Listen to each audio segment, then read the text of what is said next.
আপনাদের সবাইকে আন্তরিক প্রীতি ও শুভেচ্ছা জানিয়ে শুরু করছি ইংরেজি শেখার আমাদের নতুন ধারাবাহিক অনুষ্ঠান এভরিডে গ্রামার। এই অনুষ্ঠানে আপনাদের আমন্ত্রণ জানাচ্ছি আমি আনিস আহমেদ, আর আমার সঙ্গে রয়েছে আমি সাবরিনা চৌধুরী। আচ্ছা সাবরিনা, নিশ্চয়ই তুমি বুঝতে পারছো যে আজকের এই অনুষ্ঠান কি বিষয় নিয়ে? হ্যাঁ, তা তো নিশ্চয়ই আমি বুঝতে পারছি। আজকের এই অনুষ্ঠানটি হচ্ছে ইংলিশ গ্রামার নিয়ে, কারণ আমাদের অনুষ্ঠানের নামই হচ্ছে এভরিডে গ্রামার। তার মানে হচ্ছে আমরা প্রতিদিন এভরিডে গ্রামার অর্থাৎ ইংরেজির ব্যাকরণ নিয়ে কথাবার্তা বলবো প্রতিটি পর্বে। তা তো অবশ্যই, একদম ঠিক বলেছো। আচ্ছা একটা কথা বলো, আমরা প্রত্যেক দিন সব সময় কিংবা এখনো যেমন আমরা যে আমাদের মনের ভাব প্রকাশ করছি, এটা কি মাধ্যমে বলছি, কি মাধ্যমে কথা বলছি? আমার তো মনে হয় ভাষার মাধ্যমে আমরা মনের ভাব প্রকাশ করে থাকি। হ্যাঁ, একদম ঠিক বলেছো। আর এই ভাষা শুদ্ধভাবে ব্যবহারের জন্যে, শুদ্ধভাবে প্রয়োগের জন্যে যে যে কাঠামোটা ব্যবহার করা হয় সেটা কি বলা হয়? ব্যাকরণ কিংবা গ্রামার। আচ্ছা, কিন্তু আমরা তো সব সময় মানে ব্যাকরণ মেনে কথা বলি না। তা বলি না অবশ্য, কিন্তু গ্রামার না মানলে ভাষার যে একটা শৃঙ্খলা আছে, আমার বিশ্বাস আমাদের দর্শকরাও সেটা বুঝতে পারবেন যে ভাষার যে একটা শৃঙ্খলা আছে সেটা নষ্ট হয়ে যায়। আর বাঙালির কাছে তো ইংরেজি ভাষা বিদেশি ভাষা, কাজেই এই ভাষা শেখার একেবারে প্রাথমিক ব্যাপারটাই হচ্ছে, ভাষা ব্যবহারের নিয়মটাই হচ্ছে যে গ্রামার জানা প্রয়োজন। আর সেজন্যই আমাদের এই নতুন ধারাবাহিক অনুষ্ঠান এভরিডে গ্রামার, এই অনুষ্ঠানের আজ প্রথম পর্ব। আচ্ছা, তাহলে আজ আমরা কি নিয়ে কথা বলবো?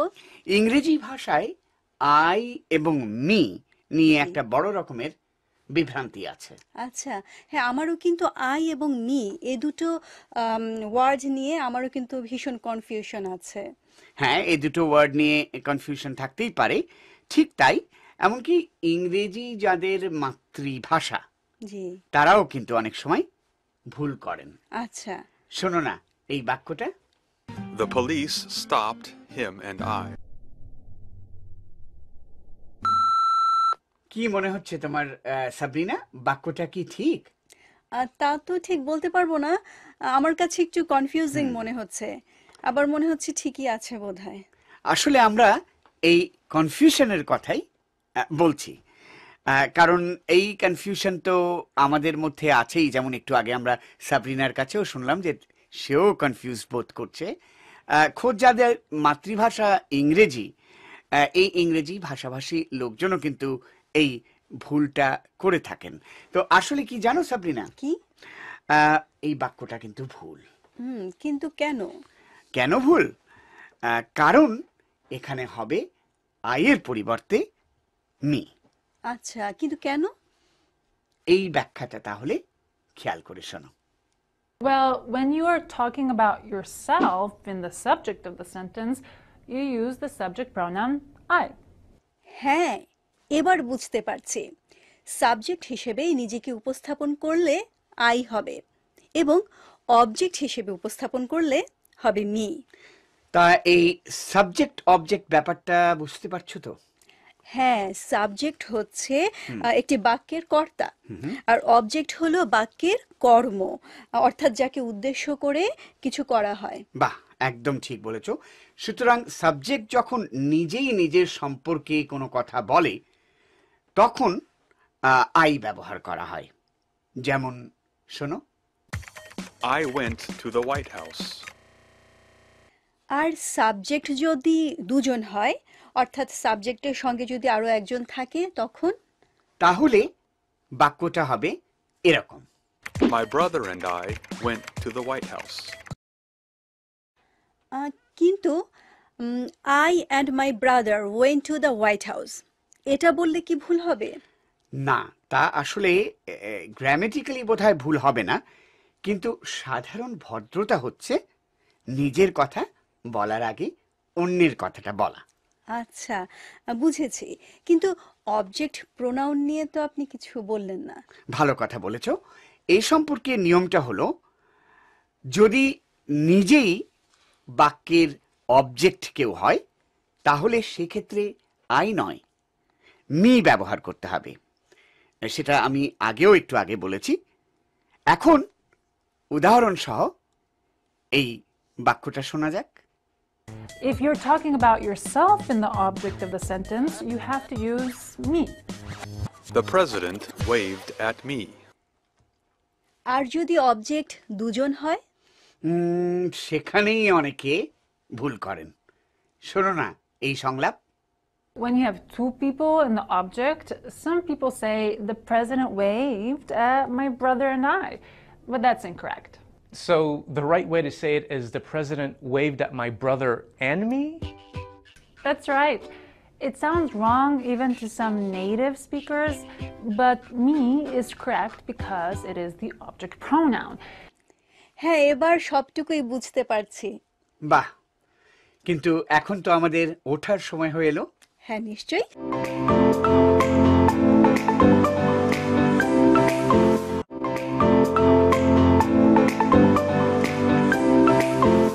আজকে আমরা কয়েকটি প্রিপোজিশন নিয়ে কথা বলবো সাবরিনা। আচ্ছা, কোন প্রেপোজিশনগুলো নিয়ে আজকে আমরা কথা বলবো? আজকে আমরা ইন, অন এবং অ্যাট এই প্রিপোজিশনগুলো নিয়ে কথা বলতে চাই। আচ্ছা, ইন, অন এবং অ্যাট এই প্রিপোজিশনগুলো কিন্তু আমার কাছেও খুব কনফিউজিং মনে হয়। হ্যাঁ, ঠিক কোনটা কোন জায়গায় ব্যবহার করা যাবে সেটা তো একটা কনফিউশনই ব্যাপারই। তো এখন শোনা যাক কাভে এবং লুসিয়া এই সম্পর্কে কি বলছে। When English speakers talk about time and place, they use these three little words a lot. In, on, and at. In, on, and at are prepositions. কি হলো সাবরিনা, কিছু বুঝতে পারলে? হ্যাঁ, আমি এতটুকু বুঝতে পারলাম যে এখানে বলছে যে যারা ইংরেজি ভাষায় কথা বলে তারা সময় এবং স্থান সম্পর্কে কিছু বলার জন্য এই তিনটি শব্দ ব্যবহার করে থাকে। আর আপনি যে গোড়াতেই বললেন যে এগুলোকে বলা হয় প্রেপোজিশন। হ্যাঁ, ঠিক বলেছো, এগুলো আসলেই প্রিপোজিশনই। তবে আমার আরেকটি প্রশ্ন ছিল, সেটা হচ্ছে মানে এগুলো সঠিক ব্যবহার আমরা কিভাবে করব? আচ্ছা, এগুলোর সঠিক ব্যবহার সম্পর্কে কি বলা হচ্ছে শোনা যাক। An easy way to know how they work is to look at how they describe time or place. And whether their descriptions are general or specific. এখানে এর ব্যবহার সম্পর্কে কাভে বলছে যে এই প্রেপোজিশনগুলো সহজভাবে জানতে হলে আমাদের জানতে হবে কিভাবে সময় এবং স্থানে এগুলো ব্যবহার করা যায়। আর তাছাড়া সে বলছিল যে এটি কি সাধারণ অর্থে বসে নাকি কোনো সুনির্দিষ্ট অর্থে আমরা বসাতে পারবো। হ্যাঁ, বাহ, ঠিক বলেছে সাবরিনা। হ্যাঁ, তবে আমার মনে হচ্ছে আরো কিছু যদি উদাহরণ দেয়া যেত তাহলে আমি আর একটু ভালো বুঝতে পারতাম। হ্যাঁ, তাহলে শোনা যাক আবার এই ব্যাখ্যা। A general description of time refers to periods, months, years, and centuries. Here, you use the preposition in, like in the morning, in April, in 2017, in the 21st century. এবার তো বেশ পরিষ্কার ব্যাখ্যাই দিল কাভে। তো এবার কি সাবরিনা তুমি বুঝতে পারছো ব্যাপারটা? হ্যাঁ, এখানে আসলে বলা হচ্ছে যে সাধারণভাবে সময় বোঝাতে বলা হচ্ছে যে মাস, বছর এবং শতাব্দী বোঝাতে আমরা এটা বলতে পারি, বসাতে পারি। এবং সে যে প্রেপোজিশনটি বসাতে হবে সেটা হচ্ছে ইন। এক্ষেত্রে যে প্রেপোজিশনটি বসবে সেটা হচ্ছে ইন। হ্যাঁ, ঠিক বলেছো। এবং কাভে আমাদের বেশ কিছু এক্সাম্পলও দিয়েছে, বেশ কিছু উদাহরণও দিয়েছে। যেমন ধরো in the morning, in April, in 2017 কিংবা in the 21st century। হ্যাঁ, তাহলে আমাদের অন্য যে প্রেপোজিশনগুলোর কথা আমরা প্রথম দিকে বলছিলাম যে অন এবং অ্যাট, এটা সম্পর্কে কি কিছু বলবেন? আচ্ছা, এটা সম্পর্কে আমি কিছু বলার আগে শোনা যাক, দেখা যাক কাভে কি বলছে। For more exact time description, like the days of the week, holidays, and dates, use on. at is used to be even more specific. At 1 p.m., at noon, at 7 o'clock. এখানে কাভে বলছে যে খানিকটা সুনির্দিষ্টভাবে সময় বোঝাতে অন ব্যবহার করা হয়। যেমন যেমন আমি বলতে পারি on my birthday, on Sunday, on 25th of April, এরকম বলতে হ্যাঁ পারি। নিশ্চয়ই একদম ঠিক বলেছো, কিন্তু কাভে এরপরে অ্যাট সম্পর্কেও কিছু বলেছে, সেটা কি বললো? হ্যাঁ, অ্যাড সম্পর্কে কাভে বলছিল যে অ্যাড বসে যদি আরো বেশি সুনির্দিষ্টভাবে সময় এখানে বলা হয়, মানে সময়টা আরো বেশি সুনির্দিষ্ট হতে হবে। হ্যাঁ ঠিক বলেছো। যেমন আমরা বলতে পারি, সময় বললে বলতে পারি অ্যাট 1 p.m. কিংবা অ্যাট নুন কিংবা অ্যাট 7 o'clock। লক্ষ্য করার বিষয় যে এগুলো অনেক বেশি সুনির্দিষ্টভাবে বলা হচ্ছে। তবে এগুলো আবার স্থান বোঝাতেও ব্যবহার করা হয়, যেটা আমরা গোড়াতেই বলছিলাম। শোনা যাক এই ব্যাখ্যা। This model also applies to places used in for general locations like neighborhoods, cities, and countries. I live in Washington. Let's meet in Chinatown. Sabrina, এখানে লুসিয়া কি বলছে? হ্যাঁ, এখানে লুসিয়া বলছিল যে প্রেপোজিশনগুলো স্থান বোঝাতেও ব্যবহার করা হয়। যেমন সাধারণ কোনো স্থান বোঝাতে আমরা ইন ব্যবহার করতে পারি। বাহ, যেমন ধরো কোনো পাড়া কিংবা শহর কিংবা দেশ, এগুলো বোঝাতে আমরা ইন ব্যবহার করতে পারি। হ্যাঁ, যেমন তারা উদাহরণ দিল যে I live in Washington and let's meet in Chinatown. হ্যাঁ, এরকম উদাহরণ তারা দিয়েছে। আর আরেকটা প্রশ্ন হচ্ছে যে আমার মানে অন নিয়ে আমরা তাহলে কি বলবো, অন কিভাবে আমরা ব্যবহার করব? আচ্ছা হ্যাঁ, এটাও একটা বড় প্রশ্ন। তো অন সম্পর্কে কি বলা হচ্ছে সেটা তাহলে এখন শোনা যাক। Use on for more specific locations, such as streets, avenues, large vehicles, and islands. I work on M Street. I'm on the train. And use at when you're talking about a very specific place, such as an address or specific location. She's at home. Let's meet at 330 K Street. হ্যাঁ, এখন ব্যাপারটা বোঝা গেল। এখানে বলা হচ্ছে যে আরো সুনির্দিষ্টভাবে কোনো স্থান বোঝাতে আমরা অন ব্যবহার করতে পারি।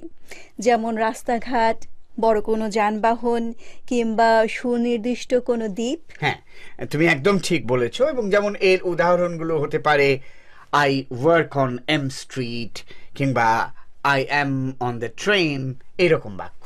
হ্যাঁ, তবে এখানে তো আমরা বুঝলাম যে সুনির্দিষ্টভাবে কিছু কোনো স্থান বোঝানোর আগে আমরা অন ব্যবহার করব, কিন্তু যদি আরো সুনির্দিষ্ট হয় সে স্থানটা, হ্যাঁ, তাহলে আমরা কি অ্যাট ব্যবহার করতে পারি, তাই তো? হ্যাঁ একদম।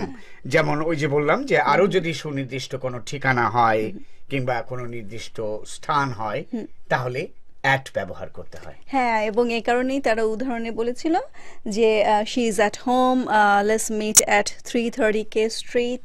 হ্যাঁ, একটা জিনিস সাবরিনা তুমি লক্ষ্য করেছো কিনা যে স্থান এবং সময় এই উভয় ক্ষেত্রেই কিন্তু ইন, অন এবং অ্যাট ব্যবহারের নিয়মটা একরকম। অর্থাৎ একটা সাধারণ অর্থে যখন আমরা কোনো স্থান কিংবা সময়ের কথা বোঝাই তখন আমরা ইন বলি, আর কিছুটা সুনির্দিষ্ট অর্থে যখন আমরা বলি তাহলে তখন আমরা অন ব্যবহার করি, এবং আরো বেশি করে সুনির্দিষ্ট অর্থে যদি বলি, একদম স্পেসিফিক অর্থে বলি, তখন আমরা অ্যাট ব্যবহার করি। হ্যাঁ, একদম ঠিক আছে। এবং আমরা জানি যে সব প্যাটার্ন কিন্তু একই রকম হবে। হ্যাঁ, ঠিক তাই।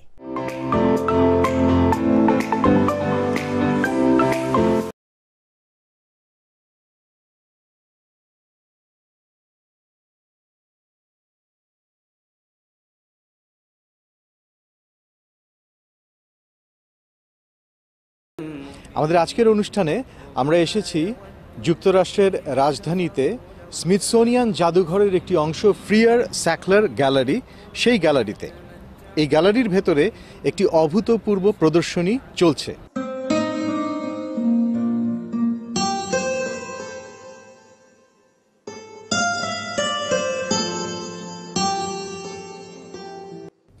ইতিহাসের তথ্য অনুযায়ী নবী করিম সাল্লাল্লাহু আলাইহিসাল্লামের জীবনে স্রষ্টার কাছ থেকে আসা পবিত্র কোরআনের বাণী বা ওহী নাজেল হতে শুরু করে 610 খ্রিস্টাব্দে হেরা পর্বতে জিব্রাইল আলাইহিসসালামের মাধ্যমে।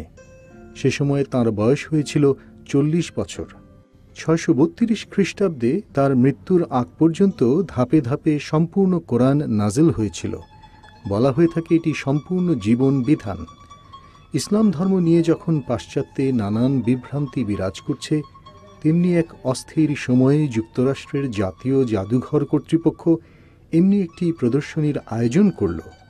এতে আফগানিস্তান থেকে তুরস্ক পর্যন্ত বিভিন্ন দেশের হাজার বছরের পুরনো কোরআন শরীফ স্থান পেয়েছে। প্রাচীনকালে প্রতাপশালী সুলতান এবং বিশিষ্ট ব্যক্তিরা এইসব শিল্পমণ্ডিত পাণ্ডুলিপি উপঢৌকন হিসেবে আদান প্রদান করতেন। And how many manuscripts are here? We have almost 70 manuscripts. 48 of them are from the Museum of Turkish and Islamic Arts in Istanbul, which has one of the finest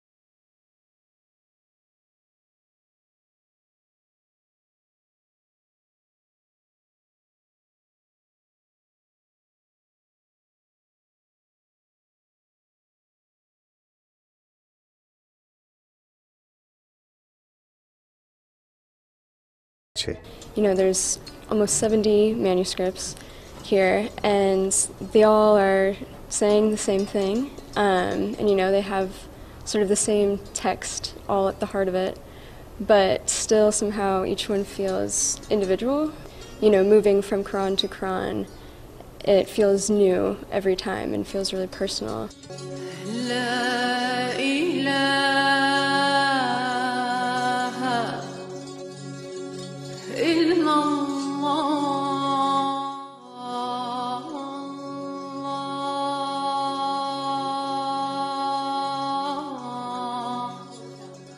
ধর্ম নিয়ে বিশ্বময় যে উত্তেজনা আর বিভাজন লক্ষ্য করা যাচ্ছে, ইসলামের লক্ষ্য মোটেই তা নয়। আর এই বার্তাটি এই প্রদর্শনীর মধ্য দিয়ে সবার কাছে পৌঁছে যাবে বলে আশা করা হচ্ছে। Ahsanul Haque, Voice of America, Washington.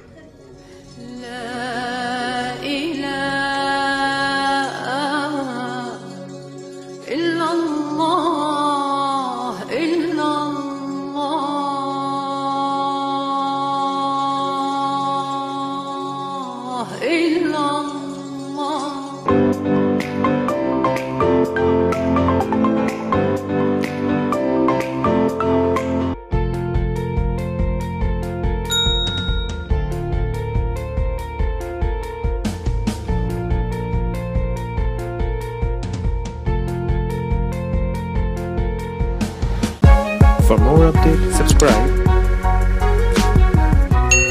and press the bell icon on YouTube app and never miss another update.